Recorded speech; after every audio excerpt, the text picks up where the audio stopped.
Donc, on va prendre ensemble le psaume 103, donc, qui est un psaume de David, et on va commencer par lire les deux premiers versets ensemble. De David, mon âme bénit l'Éternel, que tout ce qui est en moi bénisse son saint nom. Mon âme bénit l'Éternel et n'oublie aucun de ses bienfaits. Donc David commence en bénissant l'Éternel. D'où vient le mot bénir ? Bénir, ça vient du latin benedicere, et littéralement, c'est dire du bien, benedicere. Je ne sais pas si ça se rapproche de l'espagnol, non ? Ah, c'est pareil. Donc, bene, c'est bien, dicere, c'est dire du bien. Donc, bénir, c'est dire du bien. Donc, David veut dire du bien de l'Éternel. Il veut louer l'Éternel pour tout ce qui est en lui, et tout ce qu'il sait qu'il est bien. On a ce cantique en français, « Compte les bienfaits de Dieu ». Voilà, compte les bienfaits de Dieu, c'est bénir l'Éternel en fait, de raconter, dire tout le bien, énumérer toutes les bonnes choses qu'il fait. Et David ne veut en oublier aucun de ses bienfaits. Alors bien sûr, il ne va pas pouvoir tout exposer tous les bienfaits de Dieu dans un psaume, c'est évidemment pas possible, mais il va parler de grandes bénédictions, de bienfaits généraux. Et bénir Dieu, on peut dire que c'est notre destinée à nous. C'est notre destinée. Pourquoi Dieu nous a créés ? Il nous a créés pour être en communion avec nous, bien sûr. Il nous a créés parce qu'il voulait nous faire du bien. Et puis, le résultat, il nous fait du bien. Le résultat logique, c'est on a envie de le louer, de dire merci, et de le bénir. Et donc de dire, oui, tout le bien que l'Éternel fait. On élève et on glorifie le Créateur. Et c'est ce que David veut faire. Et nous, en tant que chrétiens, Paul dit que nous sommes destinés à cela. Nous sommes destinés à glorifier Dieu, à l'élever, à le bénir en fait. Nous en sommes vraiment destinés, c'est ce qu'il dit dans Éphésiens. Regardez Éphésiens, chapitre 1, 4 à 6.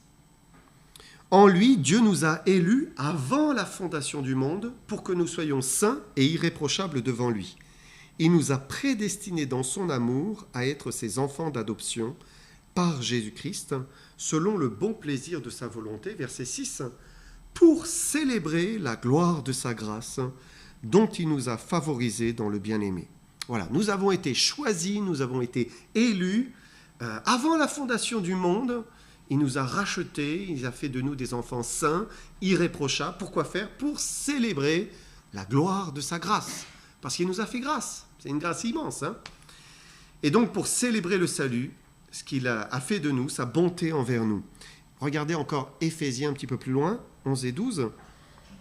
En lui, nous sommes aussi devenus héritiers, ayant été prédestinés, suivant la résolution de celui qui opère toutes choses, d'après le conseil de sa volonté, afin que nous servions à la louange de sa gloire, nous qui d'avance avons espéré en Christ. Donc, là encore, il dit, nous servirons à louer la gloire, la louange de sa gloire. Donc, nous sommes destinés à bénir l'Éternel. C'est notre vocation. Et jusque dans l'éternité. Et finalement, David, il ne fait que faire ce pourquoi il est destiné en tant que créature de Dieu et en tant qu'enfant de Dieu, d'une manière particulière. Il veut dire tout le bien que l'Éternel lui a fait. Il y a un autre sens au mot bénir, parce que Dieu nous bénit. Il nous bénit. Mais Dieu, est-ce qu'il nous loue, il dit du bien de nous ? C'est pas dans ce sens-là, finalement, bénir. Dieu nous fait du bien et il nous bénit. En cela, oui, il nous bénit parce qu'il nous fait du bien. Et concrètement, nous bénissons l'Éternel, et lui nous bénit en nous faisant du bien. Donc il nous fait du bien et nous on le bénit parce qu'il nous a fait du bien. Et on se demande pourquoi il y a ces deux sens au terme bénir. Mais dans la tradition biblique, la parole divine n'est pas juste un souhait, mais elle agit, elle produit un effet. Et quand Dieu bénit, il accorde le bienfait, il accorde la bénédiction. Il ne fait pas juste que dire, voilà, il accorde la protection, il accorde la grâce. Et donc, il y a ce double sens au mot bénir. Et alors, on lit que David bénit son Dieu. Verset 3. Il dit, c'est lui qui pardonne toutes tes iniquités, qui guérit toutes tes maladies. Première bénédiction, Dieu pardonne. C'est une promesse merveilleuse. Il n'y a pas de péché trop grand, pas de transgression trop grave. Il pardonne toutes nos iniquités. Bien sûr, si nous les confessons. Dieu ne pardonne pas automatiquement tous les péchés de tous les hommes. Il y a certains qui croient, ils se disent, mais Dieu est amour. Puisque Dieu est amour, eh bien Dieu doit pardonner. Et donc, il n'y a même pas besoin de confesser. Dieu pardonne parce qu'il est amour. Mais Dieu est juste aussi. Et l'amour, c'est vouloir le meilleur pour quelqu'un. Et quand quelqu'un n'agit pas bien, le meilleur, ce n'est pas de ne rien dire et de passer au-dessus. Le meilleur, c'est de corriger, c'est de redresser, de châtier. Et Dieu est amour et Dieu est justice. Il est les deux à la fois. Et donc, aussi par amour, il juge le mal parce qu'il est juste. Dieu ne peut pas pardonner s'il n'y a pas une confession. Par contre, il est dit, si nous confessons nos péchés, alors il est fidèle et juste pour nous les pardonner, pour nous purifier de toute iniquité. Donc si on lui demande pardon, oui, il nous pardonne, il nous purifie. Plus loin, dans le psaume, David nous parle encore du pardon. Psaume 103, versets 8 à 12. « L'Éternel est miséricordieux et compatissant. Il est lent à la colère, riche en bonté. Il ne conteste pas sans cesse. Il ne garde pas sa colère à toujours. Il ne nous traite pas selon nos péchés. Il ne nous punit pas selon nos iniquités. Mais autant les cieux sont élevés au-dessus de la terre, autant sa bonté est grande pour ceux qui le craignent. Autant l'Orient est éloigné de l'Occident, autant il éloigne de nous nos transgressions. » Donc on retrouve ici le pardon que Dieu accorde. L'Éternel est miséricordieux. Il ne nous traite pas selon nos péchés. Il ne nous punit pas selon nos iniquités. Si Dieu exerçait vraiment la justice, d'une manière implacable, immédiate, rapide, on serait tous condamnés. Le monde serait condamné, le monde serait détruit. Mais la bonté de Dieu, elle est immense. Sa bonté est plus grande, elle est plus haute, plus élevée que l'univers au-dessus de notre tête. Et il est lent à la colère, il ne conteste pas sans cesse, il ne garde pas sa colère à toujours. Maintenant, ça ne veut pas dire que Dieu ne jugera pas, ou ne jugera jamais. Dieu juge aussi. Et qu'arrive-t-il à ceux qui ne craignent pas l'Éternel ?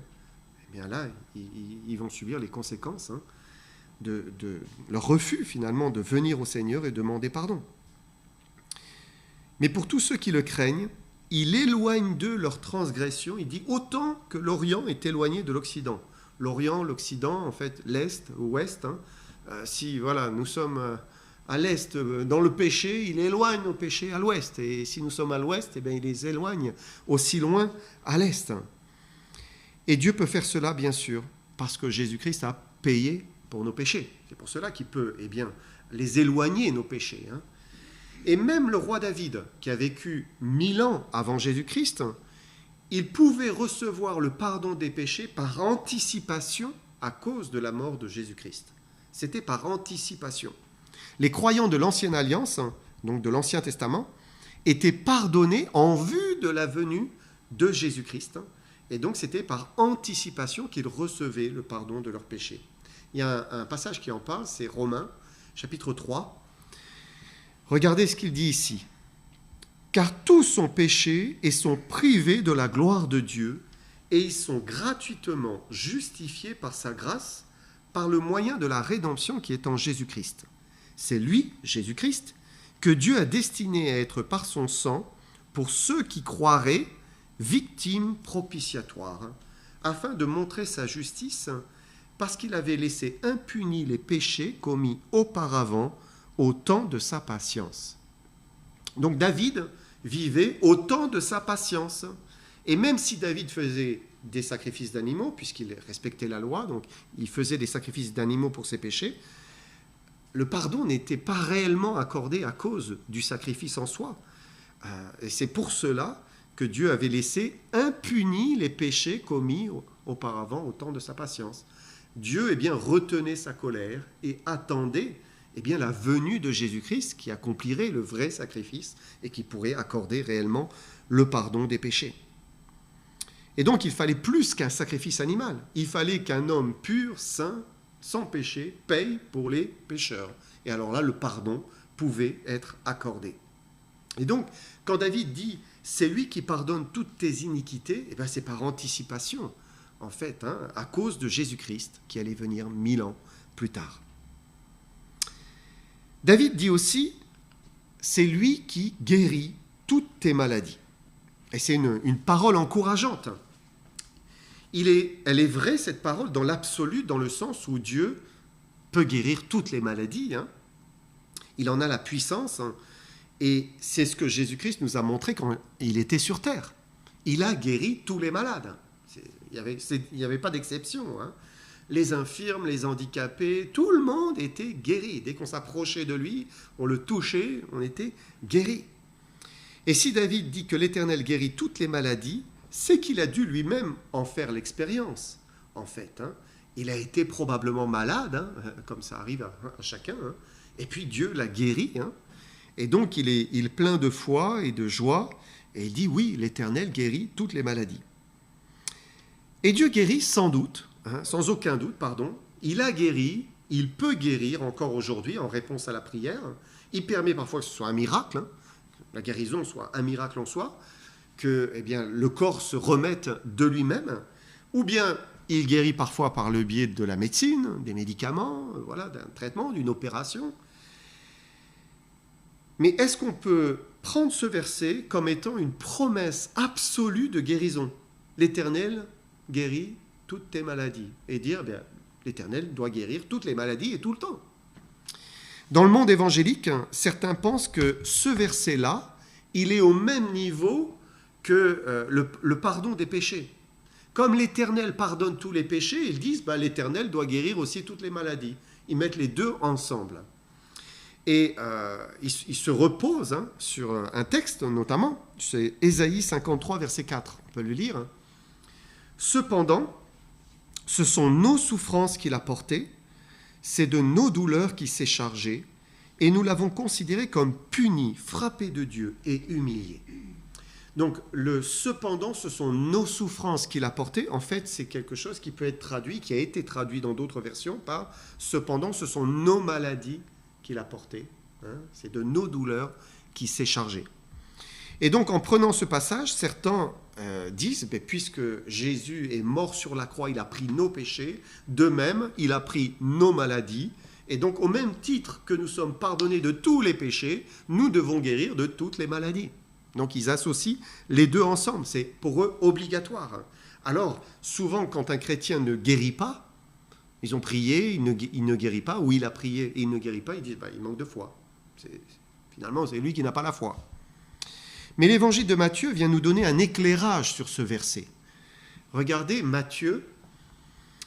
Le soir, on amena auprès de Jésus plusieurs démoniaques. Il chassa les esprits par sa parole et il guérit tous les malades, afin que s'accomplisse ce qui avait été annoncé par Ésaïe le prophète. Il a pris nos infirmités, il s'est chargé de nos maladies. Donc, Matthieu dit clairement ici que Jésus a accompli cette prophétie d'Ésaïe 53, le jour où il était là, dans son ministère. C'est là où, il a guéri toutes les maladies. Ça, c'est une réalité. On l'a vu. Mais ce n'est pas une promesse qui était donnée que nous guéririons de toutes les maladies dans tous les temps et à chaque fois. Non. Au même titre que, Dieu pardonne les péchés. Pourquoi nous savons que, Dieu ne permet pas que nous guérissions de toutes les maladies ? On le sait à cause de deux choses. La première, c'est l'expérience des chrétiens dans le Nouveau Testament. Quand on lit le Nouveau Testament, on voit leur expérience. Qu'est-ce qui s'est passé ? Quand Jésus était présent, la guérison était systématique. À chaque fois, ils étaient guéris. Lorsqu'il est remonté au ciel, on voit que la guérison n'était plus systématique. Bien sûr, il y a un don de guérison qui a perduré. L'apôtre Pierre, même avec son ombre, certains étaient guéris. Mais la suite de l'histoire nous montre que ce don de guérison, il a pu être aussi présent au fur et à mesure du temps. Et on voit notamment avec l'apôtre Paul. L'apôtre Paul, qui avait tous les dons, Il avait une maladie, semble-t-il, aux yeux, il semble, hein, puisqu'il écrivait à grosses lettres. Hein. C'était quelque chose qui était dégoûtant, hein, qui repoussait, donc probablement de visible. Hein. Donc on pense qu'il avait quelque chose aux yeux, et c'était comme une écharde dans sa chair. Et l'apôtre Paul ne l'a pas guéri. Et il a accepté.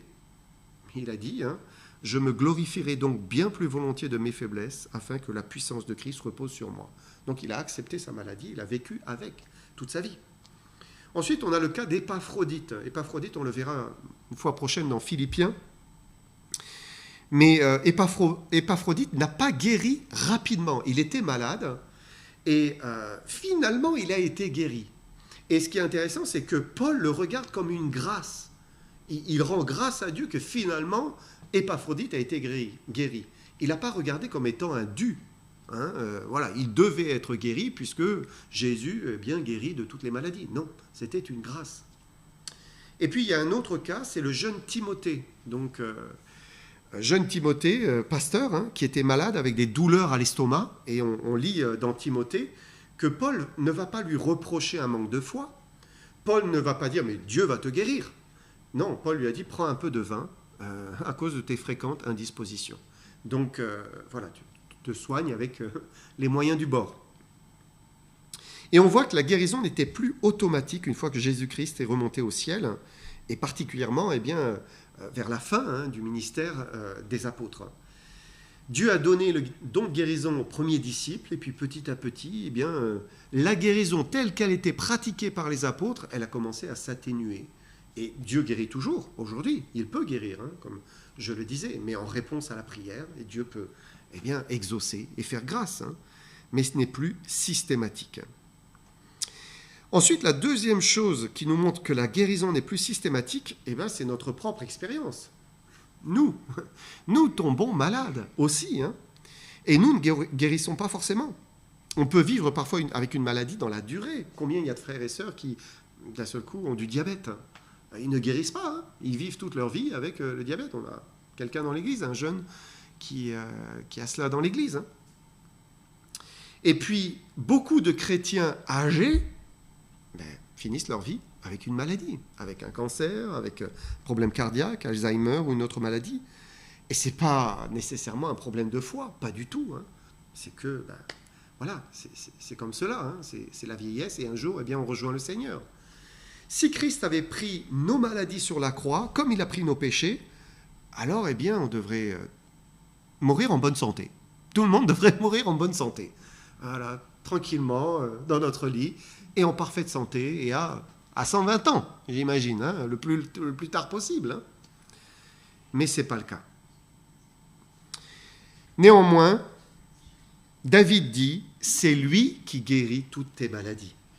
Et c'est une parole que Dieu peut nous donner à nous personnellement. Parfois, nous vivons la maladie et puis nous intercédons, Seigneur, s'il te plaît. Et puis Dieu donne une conviction et il nous guérit.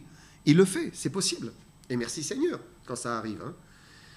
Mais c'est surtout aussi une parole qui nous dit à tous qui croyons en lui. Et c'est une vérité, c'est que nous allons être libérés de toute maladie. Hein, ça va être, puisqu'un jour on va rejoindre le Seigneur et il n'y aura plus de larmes dans nos yeux, plus de souffrance, plus de douleur, la maladie n'existera plus du tout. Et dans ce sens, oui, Jésus nous guérira de toutes nos maladies, c'est assuré. Et David va dans ce sens, dans le psaume, si on reprend le psaume, parce que regardez le verset 4, le suivant, de quoi nous parle-t-il ? C'est lui qui délivre ta vie de la fosse, qui te couronne de bonté et de miséricorde. La fosse, c'est la tombe, c'est le cimetière. Et la mort n'est pas vraiment la mort pour nous qui craignons l'Éternel. Parce que, comme on croit en Jésus-Christ, il nous ressuscitera, hein, comme il l'a promis, et il nous couronnera de sa bonté et de sa miséricorde. Dieu donne le salut, il donne la vie éternelle, et assurément, une fois qu'il nous aura pris avec lui, la maladie ne sera plus, elle aura disparu. Mais en attendant d'être un jour avec lui, Dieu veut quand même nous bénir. Verset 5, c'est lui qui rassasie de bien ta vieillesse, qui te fait rajeunir comme l'aigle. Il est impossible de terminer sa vie sans aucun mot de la vieillesse. à moins de mourir jeune. Mais sinon, c'est pas possible. Hein. Et c'est ainsi parce que le péché a conduit à la dégénérescence des cellules du corps. Donc, forcément, nous vieillissons. Hein. Mais même dans la vieillesse, Dieu peut et veut nous faire du bien. Comment ? Mais par une vie qui est vécue dans la foi, dans la dépendance, dans une vie qui est attachée au Seigneur. C'est là où il nous accorde la grâce de bien vieillir, on a envie de dire, de mieux vieillir, de vieillir dans l'espérance, hein, et de continuer à briller, même si le corps ne brille plus autant. Il commence à briller de moins en moins, mais à l'intérieur, on peut briller de la vie du Seigneur. Alors bien sûr, il y a les effets de la vieillesse qui ne disparaîtront pas. Hein, les rides commencent à apparaître et on ne va pas les effacer. Même avec les crèmes les meilleures, ça n'arrivera pas. Hein. Mais Dieu peut nous renouveler intérieurement en sorte qu'on soit joyeux et renouvelé dans le Seigneur. Versets 6 et 7. L'Éternel fait justice, il fait droit à tous les opprimés. Il a manifesté ses voies à Moïse, ses œuvres aux enfants d'Israël. Donc David là fait référence à Israël et à sa sortie d'Égypte, hein, comment l'Éternel est venu en aide aux opprimés d'Israël. Et David relève que Dieu est juste, Dieu entend les cris des opprimés, de ceux qui le supplient d'intervenir en leur faveur. C'est ce que Jésus a raconté finalement quand il nous a parlé de cette veuve qui s'était fait dépouiller de sa partie adverse. Vous vous souvenez de ce passage ? Donc elle suppliait un juge inique de lui venir en aide. Jésus dit qu'elle a prié sans relâche. Et le juge qui ne craignait point Dieu a fini par lui faire grâce. Hein. Regardez Luc 18. Le Seigneur ajouta, entendez ce que dit le juge inique, et Dieu ne fera-t-il pas justice à ses élus, qui crient à lui jour et nuit. Et tardera-t-il à leur égard ? Je vous le dis, il leur fera promptement justice. Mais quand le Fils de l'homme viendra, trouvera-t-il la foi sur la terre ? Dieu fait justice à ceux qui prient, ceux qui l'implorent, qui demandent son secours. Il dit, il leur fera promptement justice. Donc, voilà, quand on est dans une situation d'injustice, on peut supplier l'Éternel. Versets 13 à 18. Comme un père a compassion de ses enfants, l'Éternel a compassion de ceux qui le craignent, car il sait de quoi nous sommes formés. Il se souvient que nous sommes poussière. L'homme, ses jours sont comme l'herbe. Il fleurit comme la fleur des champs. Lorsqu'un vent passe sur elle, elle n'est plus. Et le lieu qu'elle occupait ne la reconnaît plus. Mais la bonté de l'Éternel dure à jamais pour ceux qui le craignent. Et sa miséricorde pour les enfants de leurs enfants, pour ceux qui gardent son alliance et se souviennent de ses commandements afin de les accomplir.